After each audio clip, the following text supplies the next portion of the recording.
1장 29절부터 34절까지입니다. 한 절씩 교독하겠습니다. 회당에서 나와 곧 야고보와 요한과 함께 시몬과 안드레의 집에 들어가시니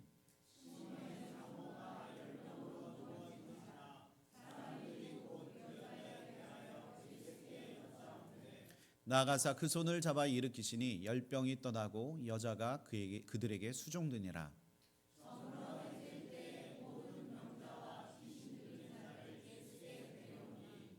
온 동네가 그 문 앞에 모였더라. 예수께서 각종 병이 든 많은 사람을 고치시며 많은 귀신을 내어 쫓으시되 귀신이 자기를 알므로 그 말하는 것을 허락하지 아니하시니라. 아멘. 기도하겠습니다. 하나님 아버지, 은혜와 사랑을 감사합니다. 오늘도 우리에게 주신 당신의 귀한 말씀을 우리의 마음에 깊이 새겨 넣기를 소원합니다. 하나님, 오늘 주신 이 말씀으로 하나님의 놀라운 기적의 역사를 경험하게 하여 주시고, 또 하나님 당신이 누구신지 깊이 깨달아 알아가는 저희들 되게 하여 주옵소서. 오늘 이 시간 성령의 임재가 우리 가운데 임하게 하여 주시고, 각 사람의 마음마다 하나님 찾아오셔서 그 문을 열어주시고 그 문 안에 들어가 우리가 주님과 함께 더불어 먹고 마시며 하나님 앞에 영광 돌리는 모든 심령들 되어줄 수 있도록 역사하여 주옵소서. 우리의 기도 가운데 함께 하시고 성령이 함께하여 주시기를 소원하며 예수 그리스도의 이름으로 기도합니다. 아멘.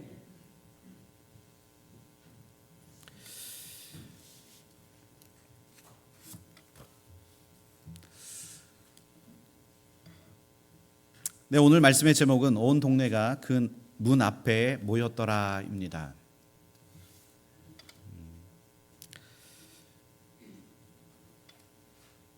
저의 큰 외삼촌은 참 많은 일을 하셨습니다.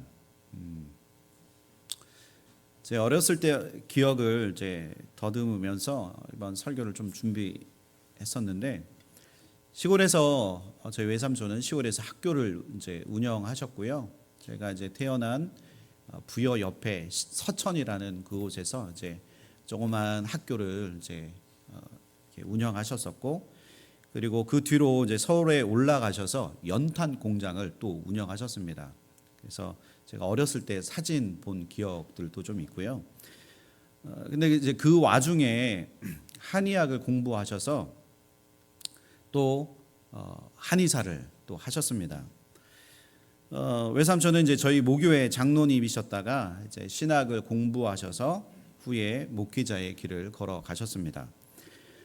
제가 중학교 1학년 때 이제 시골에서 이제 서울로 이제 이사를 갔는데, 제가 처음 이사 가서 살았던 집이 바로 저희 한의사를 하셨던 저희 외삼촌 댁 2층 집이었습니다.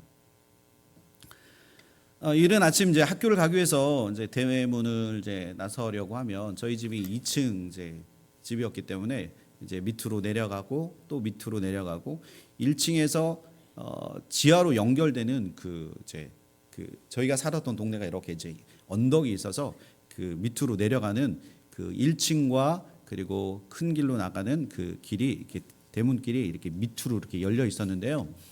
그 길로 이제 그 대문을 나서려고 하면 일찍 그 많은 사람들이 저희 외삼촌 댁에 치료를 받으시기 위해서 오신 분들이 굉장히 많이 계셨습니다. 제 기억으로는 뭐 허리가 굽어서 오신 분도 계시고, 막 머리를 칭칭 감고 오셨던 분도 계시고, 뭐 되게 다양한 뭐 침이니까 뭐 한의학이니까. 그래서 막 두통으로 이렇게 막 시름시름 앓다가 오신 분들도 계셨고, 허리가 돌아가셔서 뭐 이렇게 하신 분들도 굉장히 많이 오셨습니다. 그때를 추억해 보면 정말 다양한 환자분들이 저희 외삼촌 댁에 오셔서 치료를 받고 돌아가셨습니다. 돌아가실 때는 이 굽었던 허리가 이렇게 펴지면서, 그러면서 이 허리가 굽었을 때는 이거를 움직일 수가 없잖아요. 그러니까 이 허리를 펴고 나니까 막 저희 외삼촌한테 막 허리를 굽혀서 얼마나 깎듯이 감사의 표현을 그렇게 하시든지, 저는 정말 그 순간 그걸 보고 있으면 제가 깜짝깜짝 놀랄 때가 있었습니다. 그런데 한 번은 예사롭지 않은 여자분 한 분이 이제 오셨던 제 기억이 있었습니다. 눈빛은 굉장히 거칠었고, 그 다음에 그 모습 자체가 굉장히 사나웠습니다. 이렇게 말끔한 옷을 입고 온 게 아니라 정말 옷조차도 이렇게 막 흐트러지고, 근데 그분뿐만이 아니라 그분을 자식으로 둔 그 어머님이 이제 들어오시면서 사람들이 볼까봐 차박 고개를 못 드시고 연신 그 죄인처럼 슬퍼 보이는 모습으로 저희 외삼촌 댁에 들어왔던 그 기억이 제 안에 있습니다. 치료하시는 그 이제 방에서 정말 듣기가 민망할 정도로 그 거친 그 언성들이, 그러니까 막 이게 막 이제 터져 나왔는데, 그게야 그 여자의, 그러니까 그 젊은 여자분의 그 목소리가 이제 바뀌어 나오는 그 목소리를 제가 이제 듣게 된 거예요. 그러니까 처음에 그 방에 그런 목소리를 낼 사람이 없는데, 저희 외삼촌 목소리도 좀 할렐루야 뭐 이런 식으로 하시기는 하지만, 그거보다 막 찢어지고 막 그 언성이 높은 그런 목소리로 막 이제 저희 외삼촌과 그 대화를 나누는 그런 모습들을 보고, 저기 그렇게 말할 사람이 없었는데 라고 생각을 하고 있었는데, 이제 그 치료가 끝나고 이제 집에 가실 때 이제 저희 부모님께 이제 들은 얘기에 의하면 이분이 귀신 들린 처자였었다고 합니다. 그러니까 그런 분들이 종종 이제 오셨더라고요. 그런데 치료 받으러 오신 분들 중에 많은 분들이 그냥 그 이제 침 맞으시고 뭐 이렇게 하고 그냥 돌아가시는 게 아니라, 거기에 오신 많은 분들이 기도를 받고 가셨다는 겁니다. 저는 그게 굉장히 많이 처음에 어린 나이에 굉장히 그게 의아했었고요. 치료도 받으셨지만 오히려 기도하러 오신 것처럼 막 기도를 뜨겁게 하시고 막 방언도 하시고 막 이렇게 뜨겁게 찬양하고, 이게 마치 그냥 한 가정, 그 이제 한의원을 하시는 저희 집 그 집이 아니라 마치 교회나 기도원 같은 그런 광경들이 저희 집 1층에서 일어나게 된 일들입니다. 저희 외삼촌은 이제 병을 고치시는 그런 한의사이시기도 하셨지만, 목사로서 영적으로 귀신 들린 그 사람들을 치유해 주시는 영적인 그 일들을 감당하시기도 하셨습니다. 생각해 보면 매일매일 그 환자들이 끊어지지 않았습니다. 뭐 주일날 예배 드리는 날 그때는 안 된다라고 하고, 근데 그때도 예배가 끝나고 오후에 보면 또 그때도 찾아오시고, 그랬던 모습들을 보면서 아니 왜 이렇게 아픈 사람들이 많을까, 이런 생각들이 제 안에 끊임없이 들었습니다. 오늘 본문에 보면 예수님은 베드로의 장모의 열병을 치료해 주셨습니다.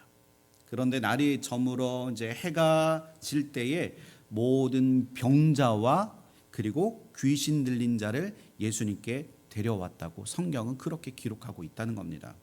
온 동네가 시몬 베드로의 집에 함께 모여서 지금 예수님께 치료받고자 모인 것입니다. 그 옛날 2000년 전에 그때는 의술이 발전하지 않았으니까 얼마나 많은 사람들이, 아픈 사람들이 많았겠습니까? 그러나 상대적으로 오늘날 우리는 조금만 아프면 병원에 가지 않습니까? 그런데 이 상대적으로 의학이 발달한 이 시대의 사람들조차도 덜 아픈 게 아니라 오히려 더 많은 사람들이 아픔을 겪고 있다는 겁니다. 이 시대를 살아가는 수많은 사람들이 질병으로 지금도 고통받고 있고, 그리고 영적으로 고통받고 있는 그 현실을 우리는 지금 살아가고 있다는 겁니다. 우리는 여전히 그래서 치유가 필요합니다. 주님은 주님의 제자의 가족들을 돌보아 주시고, 그리고 주님께 나오는 그 모든 자들을 예수님께서 치유해 주셨다는 겁니다. 주님은 우리의 필요를 아시고 그 우리에게 지금 다가오십니다. 오늘 이 주님 앞에 나와서 주님의 그 치유를 경험하시는 저와 여러분들 되시기를 주님의 이름으로 축원합니다. 주님의 치유를 경험하기 위해서 우리는 어떻게 주님께 나가야 하고, 그리고 어떤 주님을 오늘 이 말씀을 통해서 우리가 만날 수 있는지 그 은혜를 그 말씀을 통해서 한번 나눠보도록 하겠습니다. 첫 번째, 제자의 삶을 돌보시고 인도하시는 예수님을 만날 수 있습니다. 오늘 이 말씀 속에서 이 제자의 삶을 돌보시고 인도하시는 그 예수님을 만날 수 있다는 겁니다. 오늘 말씀 1장 29절 30절 우리 한 목소리 읽어보실까요? 시작.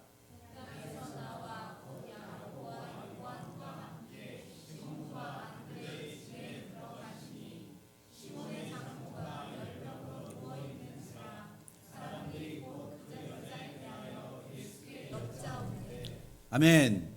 자, 예수님은 당신이 부르신 4명의 제자들이 있었습니다. 그곳에서 이제 회당에서 나와서 이제 곧장 이제 형제 시몬과 안드레의 집에 곧장 향했다고 오늘 말씀은 그렇게 기록하는데요. 여기서 곧장 향한 것으로 말씀을 이렇게 추적해 보면 예수님과 그 4명의 제자들에게 좀 급한 일이 있었다는 것을 우리는 알 수 있다는 겁니다. 자, 베드로, 이 시몬이라고 하는 이 베드로의 베드로의 이름이 바로 시몬인데요.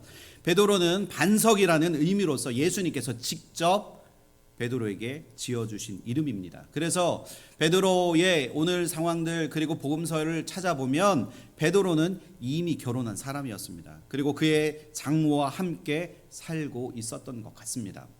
베드로와 안드레가 예수님과 함께 사역하고 있던 그때에 마침 베드로의 장모가 지금 열병에 걸려 있음을 우리는 이 말씀을 통해서 볼 수 있습니다. 오늘 말씀 30절에 보면 시몬의 장모가 열병으로 누워 있는지라 사람들이 곧 그 여자에 대하여 예수께 여짜온대라고 물어보았다고 지금 말씀하고 있습니다.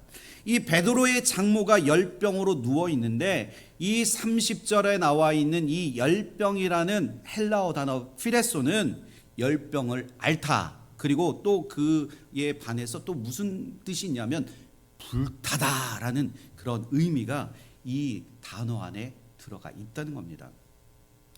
현재 그녀의 그 병은 지속적으로 이제 그 올라온 고열의 상태를 의미하고 있습니다.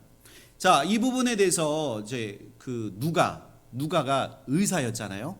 의사의 관점으로 누가가 기록하기를 이 여인의 상태를 중한 열병으로 고통을 받고 있다라고 이제 그렇게 이제 표현한 것으로 보아서 이 베드로의 이 시몬의 장모의 상태가 굉장히 지금 중한, 꽤 상태가 심각한 그 상태를 지금 의미하고 있다는 겁니다.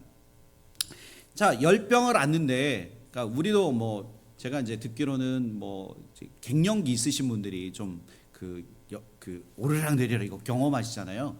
그러다가 화도 나시고 그리고 막 뜨거워졌다가 차가워졌다 이런 걸 반복한다고 하는데 그 열이 지속적으로 계속, 그러니까 우리가 36.5도를 유지해야 되는데 40도 이상을 계속 앓고 있다고 한번 생각해 보십시오.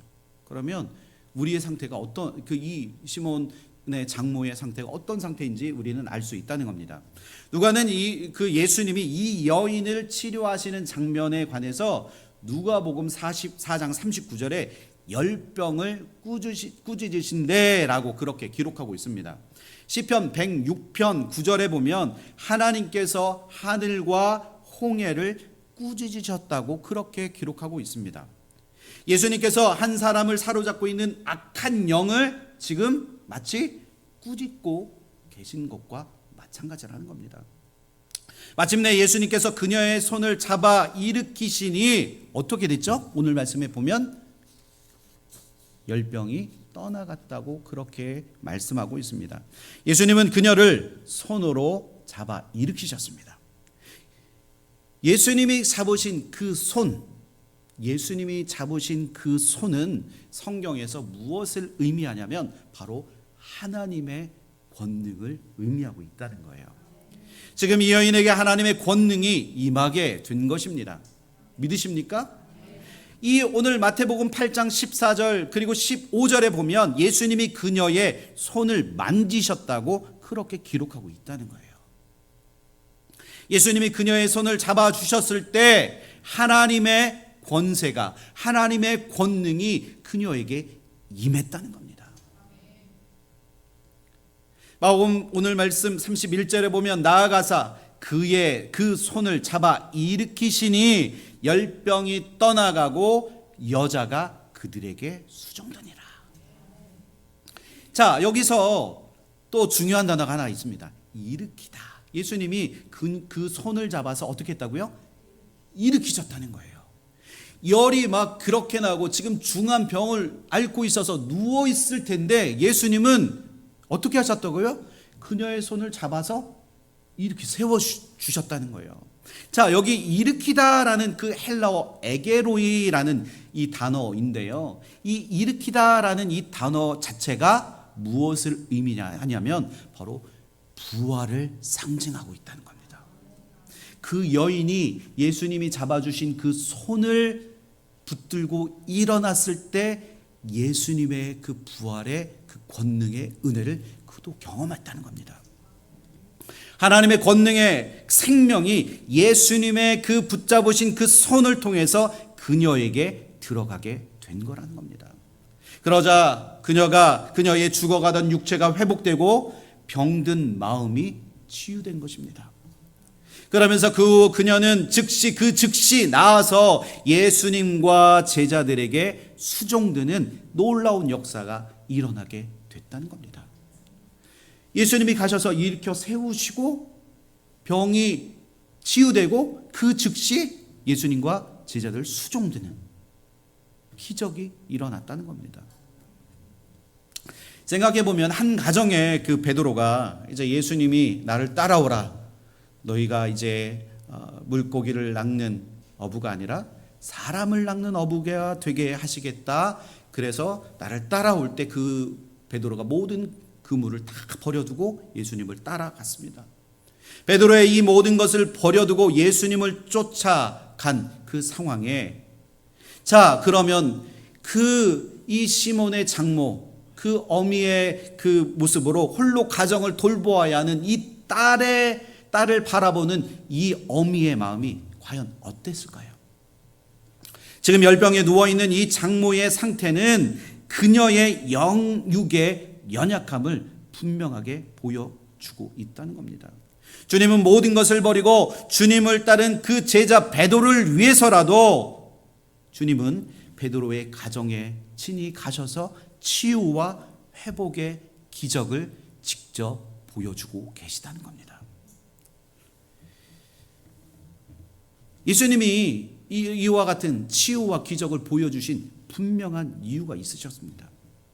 예수님이 그녀의 손을 붙잡아 일으켜 세워 주심으로 지금까지 그들이 갖고 있었던 그 모든 문제가 단번에 해결됐다는 거예요. 그녀의 인생이 바뀌게 되는 놀라운 그 은혜를 경험하게 된 것입니다. 아무것도 할 수 없어서 누워 있었던 그 여인이 예수님과 제자를 섬기는 자로 완전히 변화가 된 것입니다. 그래서 베드로의 장모의 그 장모는 영육이 회복되자마자 주님의 그 사역에 있어서 섬김으로, 그리고 동참하는 자로, 그리고 그 여인에 있어서 그 인생의 모든 삶의 기적을 그 순간 그가 경험하고 있다는 겁니다. 사랑하는 성도 여러분, 주님이 우리를 붙잡아 일으켜 세워 주실 때 나는 안 될 것 같아요. 그리고 그냥 주저앉지 마십시오.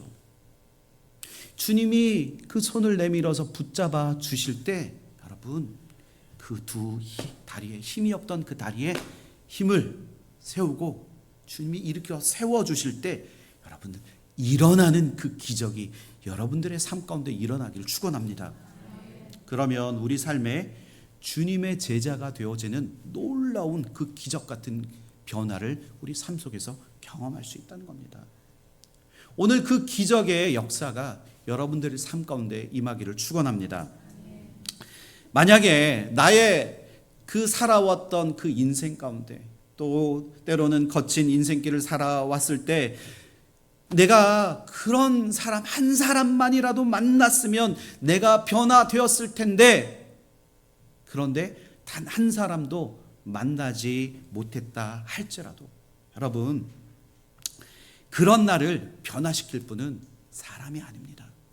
그런 나를 변화시킬 분은 오직 예수 그리스도 뿐이심을 여러분들 믿으시기를 축원합니다. 오늘 시몬의 장모는 예수님을 만나 완전히 인생이 뒤집어지는 그런 경험을 하게 된 것입니다. 주님은 주님의 제자의 삶을 절대로 포기하지 아니하시고 그들을 그냥 놔버리지 않는다는 겁니다. 그들을 제자된 그들의 삶을 주님은 책임지시고 그들을 돌보시는 우리의 주님이시라는 겁니다. 이처럼 예수님은 항상 우리의 필요가 무엇인지 항상 잘 하시고 우리의 삶을 채워주십니다. 항상 우리가 가지고 있는 문제를 주도적으로 해결해 주시는 분이신 줄 믿습니다. 예수님은 항상 우리의 어떤 문제를 주도적으로 그 일을 행하여 주신다라는 것을 여러분들 잊지 마시기를 축원합니다. 예수님은 우리를 위해서 이 땅에 오신 분이십니다. 믿으십니까? 하나님이 마가라는 그 인물을 통해서 오늘 이 마가복음을 기록하게 하신 그 이유, 그리고 마가를 통해서 말씀하시고자 하는 그 중요한 메시지가 바로 여기 있다는 겁니다. 바로 주님은 이 땅에 오신 이유가 바로 섬기러 오신 예수님을 마가가 오늘 이 말씀을 통해서 기록하고 있다는 겁니다. 그것이 마가복음의 전체의 주제입니다. 마가복음 10장 45절에 보면 인자가 온 것은 섬김을 받으려 함이 아니라, 한번 읽어보실까요? 도리어 섬기려 하고 자기 목숨을 많은 사람의 대속물로 주려 함이라. 아멘. 믿으십니까? 이 말씀을 내 마음판에 새기시겠습니까? 그러면 주님의 진정한 제자가 되어줄 줄 믿습니다. 예수님께서 이 땅에 우리를 섬기기 위해서 오셔서 친히 대속물이 되어주셨습니다. 예수님의 참 제자는 예수님의 그 섬김의 길을 따라가는 자들이라는 거예요. 예수님이 섬김의 모범이 되어주신 그 길을 나도 걸어가는 것. 그래서 오늘 말씀 31절에 수종을 드니라 라는 이 말은 예수님의 제자의 길을 걷기 시작한 그 여인의 모습을 잘 표현해주고 있다는 겁니다. 이 마가복음에서 예수님이 육신의 그 병을 고치신 이 첫 장면이 바로 시몬 베드로의 장묘의 열병을 고쳐주셨습니다.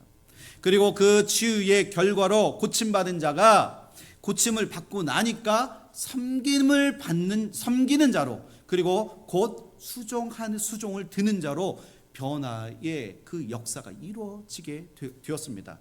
여기서 이 수종들다라는 이 단어가 굉장히 중요한데요. 이 수종들다라는 이 단어, 디에코니아라는, 어디서 많이 들어본 단어 같은데라고 생각할 수도 있을 건데, 이 디에코니아라는 단어가 바로 봉사하다, 섬기다라는 단어라는 겁니다. 그런데 이 동사에서 무엇이 나왔냐면 바로 디아코노스. 이게 뭘까요? 이게 바로 집사라는 단어라는 거예요. 수종을 들다, 이게 바로 집사라는 단어에서, 여기서 이 단어에서 파생되어 나온 단어입니다. 수종든다는 것은 집사를 의미하는데, 이 수종든다는 바로 그 집사의 의미. 그러면 집사는 무슨 의미죠? 수종을 드는 자, 이게 바로 집사라는 거예요. 집사는 누군가를 섬기는 것, 섬기는 자. 이 누군가를 수종들고 누군가를 섬기는 것은 바로 예수님의 참 제자만이 감당할 수 있는 일이라는 겁니다. 그러나 세상은 섬김을 받는 자가 되기 위해서 모든 노력과 열정을 쏟아 부으라고 그렇게 우리를 부축합니다. 섬기는 자가 아니라 세상은 섬김을 받는 자로 그렇게 되라고 우리를 그렇게 부추긴다는 거예요. 하지만 여러분들 생각해 보십시오. 주님은 섬기는 자로 이 땅에 오셨습니다. 예수님을 인격적으로 깊이 만나면 우리는 주님을 따르게 됩니다. 주님을 만나면 이 여인이 주님을 그 즉시 섬겼던 것처럼 우리도 주님을 만나면 주님을 따르는 일에 곧장 그 길을 가게 된다는 거예요. 바로 주님을 섬기는 일에 주님의 몸된 교회에 우리가 헌신하게 된다는 겁니다. 사랑하는 새소망 가족 여러분, 우리는 누군가를 섬기는 일에 적극적이 되어야 합니다. 섬긴다는 것은 낮아지지 않으면 결단코 할 수 없는 일입니다. 우리의 삶 속에서 하나님을 깊이 만나고 경험하심으로 인해서 나를 구원하신 그 하나님께 감사하는 자들, 그 감사하는 자들만이 그 섬기는 그 길을 걸어갈 수 있다는 겁니다. 그 길을 걸어가시는 저와 여러분들 되시기를 축원합니다. 주님은 주님의 제자를 절대 잊지 아니하시고 주님의 제자된 자들을 절대 잊지 않으십니다. 그런 우리의 필요를 주님이 채워주시며 우리를 그 사랑으로 돌보아 주실 것이라는 것을 믿으시기를 축원합니다. 두 번째, 문 앞에 모인 많은 사람들을 구원해 주신 예수님을 만날 수 있습니다. 예수님은 전지전능하신 하나님이십니다. 그분은 하나님이시기 때문에 못 고칠 병이 없으십니다. 그 오랜 시간 동안 누워있던 자가 예수님의 그 치유로 인해서 즉시 일어나서 수종들 정도로 완전한 그 건강을 회복하였습니다. 한 사람의 그 필요를 채워주시고 그를 통해서 구원의 능력이 무엇인지 깨달아 알게 되었다는 겁니다. 그러자 이 소문이 온 동네에 지금 퍼져갔습니다. 자, 우리 교회에도 어떤 기적이 일어났다. 그러면 어떻게 될까요? 아마 사람들이 막 모여들 거라는 거예요. 이 일로 온 동네 사람들이 다 모여 시몬 베드로의 집에 모이게 되는 그 사건이 오늘 말씀 본문의 내용이라는 겁니다. 오늘 말씀 32절 33절에 보면 저물어 해질 때 모든 병자와 귀신 들린 자를 예수께 데려오니 온 동네가 그 문 앞에 모였더라라고 말씀합니다. 해가 진 후에 사람들이 그 병자들을 데리고 온 것을 보면 그래서 그 해가 지기 전까지는 바로 안식일이었다라고 그렇게 많은 사람들이 그렇게 해석합니다. 유대인들의 율법은 안식일에 무거운 것을 들고 마을을 통과해 지나가는 것을 허용하지 않았습니다.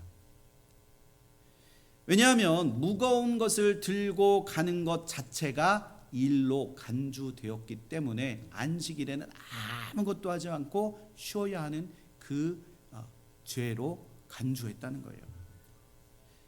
그리고 이 시간에는 어떤 일체의 노동 행위가 금지되어 있었습니다. 율법에 갇혀 그냥 이렇게 살아가는 그 사람들 때문에, 그 율법주의자들 때문에 고침을 받기 위한, 예수님께 가기 위한 어떤 일체의 행위도 금지되었다는 겁니다.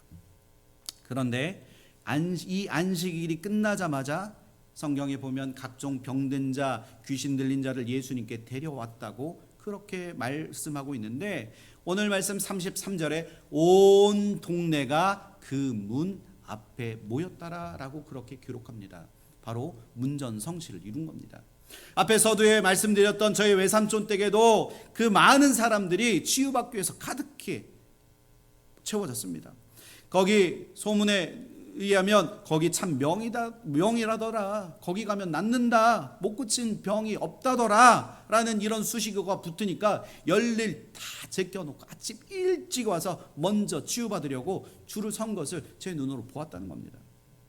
지금 마치 예수님의 그 치유의 기적이 온 동네의 소문으로 쫙 퍼지니까 동네 사람들이 너나 할 것 없이 예수님께 찾아 나온 것입니다. 그날 아침에 회당에서 그 어떤 일이 있었죠? 지난주에 보면 귀신 들린 자를 그 예수님의 그 기적으로 고쳐주신 그 사건들을 그들이 경험했습니다. 그리고 시몬의 장모가 지금 이 열병에서 치유되어 그들을 수종드는 이야기들이 지금 삽시간에 퍼져 갔다는 겁니다. 그래서 그 이야기를 듣고 지금 수많은 사람들이 예수님이 계신 그 문 앞에 모여 있는 상황입니다. 이 33절에 온 동네가 그 문 앞에 모였다라는 것, 이 문 앞에서 그 열병이 치유된 그 시몬의 장모가 예수님과 제자들을 섬기고 있다는 겁니다. 그 문 사이에 그 안식일이 지나고 새로운 일이 시작되는 그 저녁에 문을 중심으로 문 안에는 예수님과 치유된 그 자들이 그 함께 모여 기쁨의 그 예배를 그 안에서 드리고 있다는 겁니다. 지금 예수님이 계신 그 문 안에는 그런 좋은 일들이 있고, 지금 문 밖에는 수많은 군중들이 그 문 밖에 서서 지금 예수님을 기다리고 있다는 거예요. 이 문을 중심으로 지금 어떤 일이 일어나고 있습니까? 요한계시록 3장 20절에 보면 볼지어다 내가 문 밖에 서서 두드리노니 누구든지 내 음성을 듣고 문을 열면 내가 그에게로 들어가 그와 더불어 먹고 그는 나와 더불어 먹으리라. 아멘. 우리 예수님은 양의 문이십니다. 우리는 양입니다. 그 예수님은 양의 문이시라는 거예요. 기름을 미처 준비하지 못한 그 처녀들은 그 기름을 준비하러 나갔다가 그 문을 두드려도 열리지 않았습니다. 또한 예복을 준비하지 못한 많은 사람들은 이미 문이 잠겨서 그 잔치에 참여하지 못했던 것을 우리는 그 말씀을 통해서 이미 알고 있습니다. 또한 노아의 그 방주의 문이 닫히자 어떻게 되죠? 비가 쏟아지고 그 절체절명의 그 위기의 순간에 노아의 방주에 들어가면 살 수 있는데 그 문을 열려고 해도 그 문을 열 수가 없었다는 겁니다. 이와 마찬가지로 천국도 문이 있다는 겁니다. 자, 문은 두 가지 가능성이 있는데요. 문 안과 밖의 세계가 소통될 수 있는 가능성. 이 문이 열리면 밖에서 안으로 들어갈 수 있습니다. 그러나 문이 닫혀버리면 어떻게 되죠? 단절된다는 거예요. 끊어진다는 거예요. 죽는다는 겁니다. 예수님이 계신 그곳으로 우리가 들어가 치유받고 그리고 회복하려면 예수님이 계신 그 문을 열고 들어가야 합니다. 그렇다면 그 문을 열 수 있는 사람, 열 수 있는 사람이 누구이겠습니까? 문 밖이 아니라 문 안에 있는 사람만이 그 문을 열 수 있다는 겁니다. 천국 문, 그 문은 누가 열 수 있죠? 우리 예수님이 열 수 있습니다. 또한 우리의 마음의 문은 누가 열 수 있습니까? 누구요? 내 마음의 문은 내가 열 수 있다는 거예요. 내 마음의 문을 내가 열지 못하면 예수님이 열어오신 그 문으로 들어가지 못한다는 겁니다. 우리가 수없이 복음을 전해도 그 복음을 듣지 않고 그 복음을 회피해서 그 문을 열지 않으면, 그 문 안으로 들어가지 않으면 그들은 구원의 복된 소식을 듣지 못하게 된다는 거예요. 주님은 우리의 문을 두드리기는 하시지만 그 문을 억지로 열지는 않으십니다. 오늘 이 시간 우리의 마음의 문을 열고 예수님을 받아들이시기를 축원합니다. 마음의 문을 연다는 것, 그것은 우리의 적극성을 요구합니다. 평소에 소극적인 사람이 적극적으로 변하기는 어렵습니다. 하지만 분명한 것은 내 어머니의 하나님이 아니라, 내 아버지의 하나님이 아니라, 그리고 내 남편의 하나님이 아니라, 내 아내의 하나님이 아닌 내 하나님을 내 안에서 영접하기 위해서는 보다 적극적으로 나의 마음의 문을 활짝 주님께 열어드려야 한다는 거예요. 믿으십니까? 주님 앞에 소극적이었던 내가 어떻게 적극적으로 변할 수 있을까? 그러기 위해서는 진실된 회개가 필요합니다. 그 회개, 내가 죄인이라는 것을 깨달아 알아야 한다는 거예요. 내가 얼마나 주님 앞에 나아갈 수 없는 더럽고 추악한 죄인 중에 괴수인지를 내가 깨달아 알아야 한다는 겁니다. 회개는 주님을 만나는, 주님이 열어놓으신 그 문을 들어가는 첫 걸음이라는 겁니다. 그래서 회개를 통해서 주는 그리스도시요 살아계신 하나님의 아들이시라는 믿음의 고백, 진실된 믿음의 고백이 필요하다는 겁니다. 주님은 절대로 우리를 억지로 회개시키지 않을 것입니다. 왜냐하면 주님은 내 안에 있는 그 인격적으로, 우리가 인격적으로 주님을 만나기를 주님은 그렇게 기다리시고 또한 우리의 그 모든 것을 허용해 주신다는 겁니다. 그리고 주님은 사랑으로 우리를 끊임없이 기다려 주시는 분이시라는 겁니다. 열쇠고리는 문 안에 달려 있기 때문에 그 밖에서는 열 수가 없습니다. 여러분, 굳게 닫아놓은 그 마음의 빗장을 여러분들 오늘 이 시간 이후부터 그 마음의 빗장을 열어 놓으시기를 축원합니다. 주님은 지금도 우리의 마음의 문을 열기 위해서 문 밖에 서서 지금도 기다리고 계시다는 겁니다. 그 마음의 문을, 굳게 닫힌 그 빗장의 마음을 여셔서 주님이 내 안에 들어오시도록 그 문을 열어 주시기를 여러분 간구하십시오. 그리고 문을 열지 않으면 예수님께서 주시는 치유도, 그리고 회복도, 은혜도, 기쁨도, 감사도 누릴 수 없다라는 것을 여러분들 깊이 깨달아 알았으면 좋겠습니다. 그러기 위해서 여러분들 믿지 않는 자에게 예배에 나오십시오. 아무리 그래도 그들이 예배의 자리로 안 나온다는 거예요. 그렇다면 주님을 만나기 위한 첫걸음, 그것은 바로 예배의 자리에 나와야 한다는 겁니다. 나오면 주님 주시는 놀라운 그 은혜를 우리가 체험하게 되고 그 안에서 참된 하나님의 사랑을 우리 삶 속에서 경험할 수 있다는 겁니다. 주님을 우리 안에 모시고 주님과 동행하며 주님 주시는 평안을 누리시는 저와 여러분들 되시기를 축원합니다. 많은 사람들의 필요를 예수님께서 채워 주실 수 있었던 것도 그들이 지금 주님께 찾아왔기 때문입니다. 그 문 앞에 나와 있었기 때문에 그들이 은혜를, 치유를 경험할 수 있었다는 겁니다. 주님의 치유와 회복을 경험하기 위해서 그 수많은 사람들이 지금 문 앞에 찾아왔습니다. 예수님은 일단 당신 앞에 찾아온 모든 사람들을 그 누구도 거부하지 않으신다는 거예요. 우리는 차별하잖아요. 내가 만나고 내가 좋은 사람은 받아들이지만 나한테 도움이 될지 않을 것 같은 사람은 거부하고 잘라버리잖아요.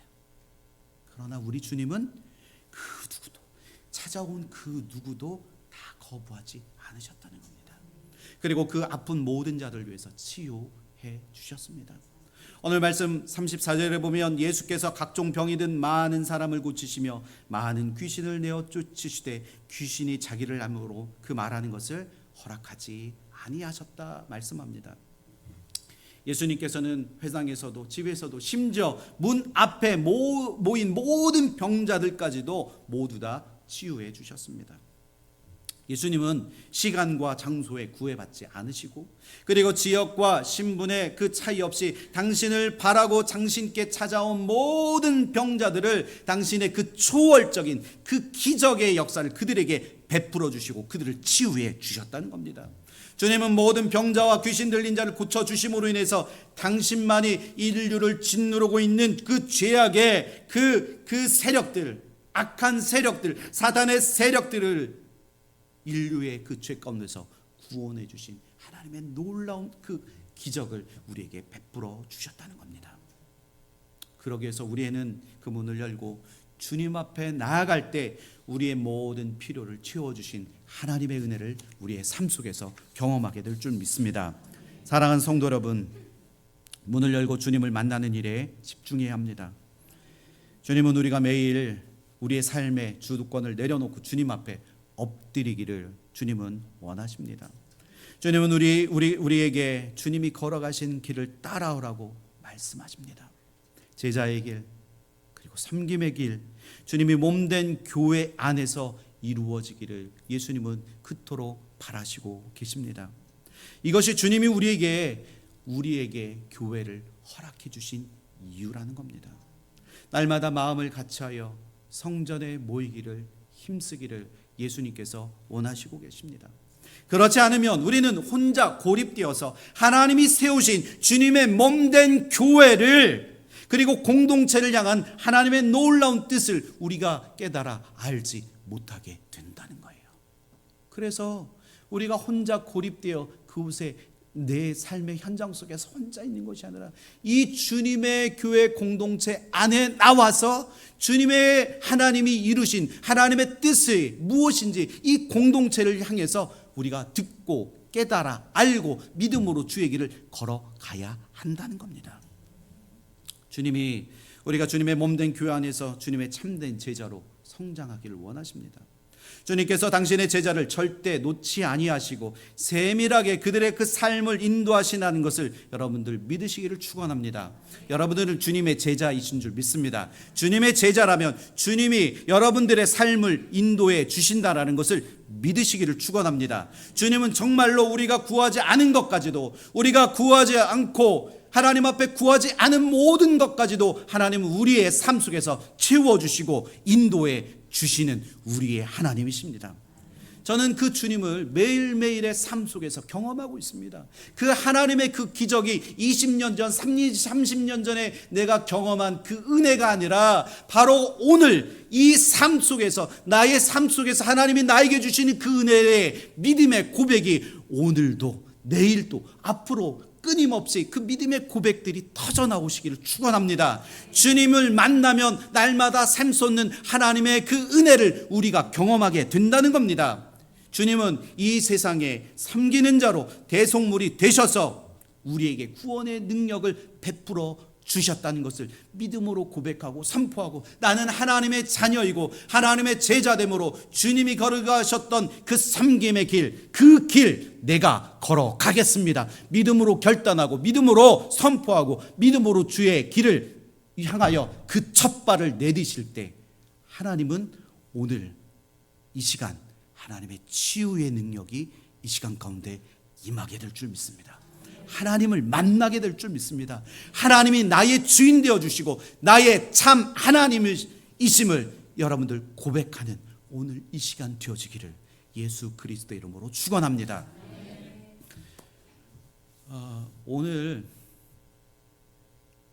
특별히 기도하고 싶은 게 하나 있는데요. 작년 1월 달에 우리 수혜 자매님이 췌장암이 1월 달에 딱 발견되어서 참 어려움들이 있으시고, 그리고 올해 이제 돌아가셨는데,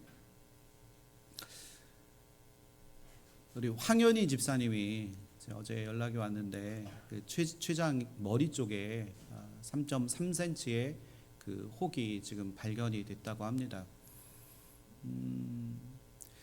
제가 이 말씀을 이제 다 준비하고 어제 저녁 오후에 늦게 이제 제가 이 연락을 받았는데,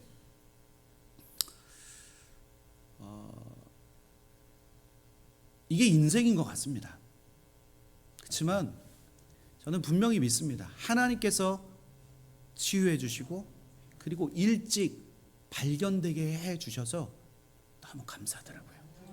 그리고 이것을 숨기지 않고 이것을 드러내놓고 이 공동체의 기도 제목을 내어놓을 때 하나님께서 우리가 함께 모여 기도하는 이 기도를 통해서 하나님께서 들어주시고 역사해 주시고 기적의 은혜를 우리가 맛보아 경험하게 될 줄 믿습니다.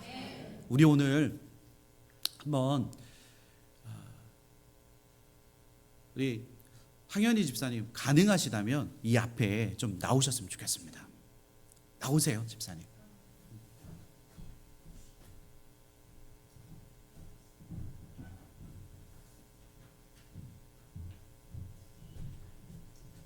나오시고 한번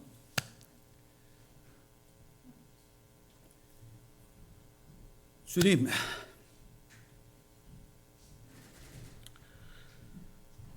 이 자리에 나오셔서 우리 황현희 집사님께 손을 얹어서 같이 기도해 주실 분들이 앞으로 나오셨으면 좋겠습니다.